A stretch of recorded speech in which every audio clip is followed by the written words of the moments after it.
is that these are the sort of takeaway points that I want you to think about. So this particular sheet actually give you the full explanation. You starting with the comprehensive risk register and the risk management framework. For your project, if it's a mega project, run it like a business, not as a project. Make critical decisions and think of sort of a strategic decisions for your business. Again, you have to align with the project objectives. Whoever come on board, they have to be fully invested in the project. Again, their interest should be to deliver a successful project. So the alignment of interest, as well as sort of an incentivization of the project partners to deliver the project. And it could be through some sort of sharing of the rewards, or the gains of the project with the project partners. That's one of the techniques where you can incentivize the suppliers to deliver a successful project. Again, use contractual as well as non-contractual partnership approaches to project management. So that's one of the leading technique used on mega projects. It's like it's applicable on PPPs as well as alliance projects. Especially you can see that on major projects like Melbourne Metro project. That's the technique is being used.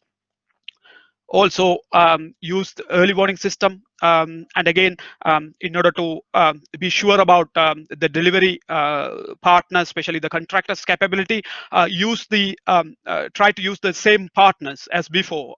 It's not only the contractor, actually you can use the consultant as well, whom you have worked with before. So if you're a client, think of that strategy of appointing the same team again, if possible, so you can be sure about the project outcomes. Okay. Again, use early contractor involvement in all major projects to share the experience, and you have to tap into the experience of the contractors, and you can appoint them through pre-construction services agreements on major projects. That usually happens where the contractors who can, with the capability of providing early contractor involvement services, will be appointed to provide some inputs and share the knowledge with the design teams and the clients. So you can design a robust sort of project, from the start. Okay. And also incorporate the risk register into tender documents and validate with the contractors and consultants that risk register, and that you can see the response of the contractors to manage those risks. And again, you can take that on board and implement on the project. Okay. Again, you have to make your contractor successful. So that is one of the other strategies to make a successful project, and you have to help them out during the implementation stage. And so as a combined team, a joint team, you can manage risk effectively on the project. You can share the information, being transparent about the risk, and come up with a joint response from the client and contractors and subcontractors point of view. Again, as part of your contract design, you have to think about how successfully you can allocate risk on the parties. So you have to think about risk allocation very carefully, and so you have to follow the best approaches to risk management, okay, and risk allocation. Make the contractors and consultants drive the efficiency, and you can see on major projects, especially mega projects, you can drive the efficiency on the project and serve approximately 10 to 15% of the mega cost on the project. Okay, so you need to think about value engineering.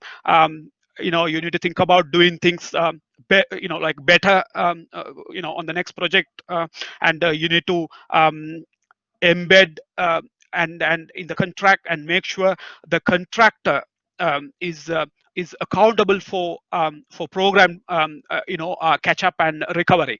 So this is one of the main thing that we emphasize on mega projects, where where the contractors are appointed, and there should be a contractual mechanism for the contractor to recover the delays. Not only the delays caused by himself, but also the delays caused by the client should be recoverable, within that contractual setup by the contractor. Okay, so on mega projects, just think of that. The program recovery, it's not only the contractual, but also the practical methods and processes and procedures within the project should ensure that the contractor recovers his own delays, as well as the other project delays probably caused by the client's side. Okay, so you have to think of that. Again, you have to use both qualitative as well as quantitative methods of risk assessment on project, and what are the qualitative stuff, and the quantitative stuff. And usually the quantitatives are Monte Carlo, and the other type of sort of quantitative risk management assessment tools. Okay. Use risk management in all critical process. Okay, so starting from the master planning, think of initial budget, and again in master programming and scheduling, think of risk, and allocate enough contingency or buffer time within your program.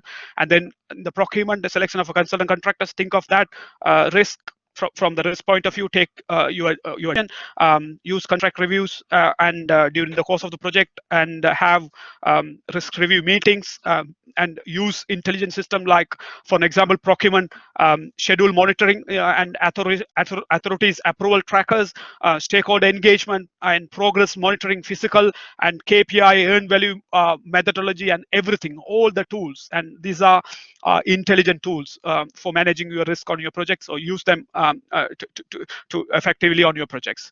And assess the capabilities and complexities, and again you have to align for success, and use the influence in an effective way on your project partners to get maximum out of the maximum out of them, and from your relationship with them. Okay.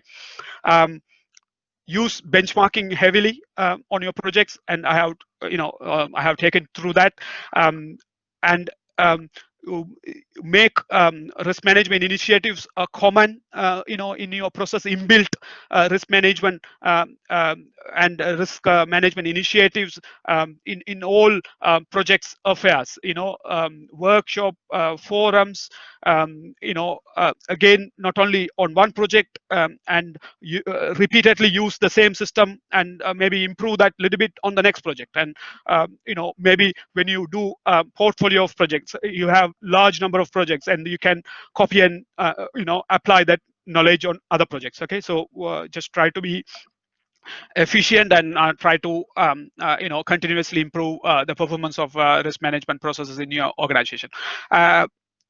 Encourage across projects learning, as I said. Okay, apply the knowledge from one project to another. Focus great effort into value management, change management, claims management, dispute management, environmental management, and so you can have a successful project. Again, value for money is very important. Just make sure you track sort of benefits and returns of the project very carefully.